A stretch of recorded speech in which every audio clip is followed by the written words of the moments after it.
ചാലിയാറിലും സമീപത്തെ വനമേഖലയിലും തെരച്ചിൽ തുടരുകയാണ്. മനുഷ്യ സാന്നിധ്യം കണ്ടെത്താനാകുന്ന ഐബോർഡ് ഡ്രോൺ ഉപയോഗിച്ചാണ് പരിശോധന. ഉരുൾപൊട്ടലുണ്ടായ മുണ്ടക്കൈ, ചൂരൽമല, പുഞ്ചിരിമുട്ടം, വെള്ളാർമല ഭാഗങ്ങൾക്ക് പുറമെ ചാലിയാറിലും തീരങ്ങളിലും പരിശോധന തുടരുകയാണ്. ഡ്രോൺ സഹായത്തോടെയാണ് പരിശോധന നടക്കുന്നത്. ദേശീയ ദുരന്ത നിവാരണ സേനയ്ക്കും സൈന്യത്തിനുമൊപ്പം നാട്ടുകാരും തെരച്ചിലിനുണ്ട്.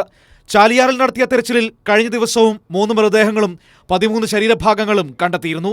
ഇതോടെ ചാലിയാറിൽ നിന്ന് ആകെ ലഭിച്ച മൃതദേഹങ്ങൾ 73ഉം ശരീരഭാഗങ്ങൾ 132മായും ഉയർന്നു. 37 പുരുഷന്മാരുടെയും 29 സ്ത്രീകളുടെയും 7 കുട്ടികളുടെയും മൃതദേഹങ്ങളാണ് ലഭിച്ചത്. ഇതുവരെ 198 മൃതദേഹങ്ങളുടെയും അവശിഷ്ടങ്ങളുടെയും പോസ്റ്റ്മോർട്ടം പൂർത്തിയായി. 195 എണ്ണം വയനാട്ടിലേക്ക് കൊണ്ടുപോവുകയും 3 മൃതദേഹങ്ങൾ ബന്ധുക്കൾ ഏറ്റെടുക്കുകയും ചെയ്തു. 3 സംഘങ്ങളായാണ് ചാലിയാറിലെ തിരച്ചിൽ തുടരുന്നത്.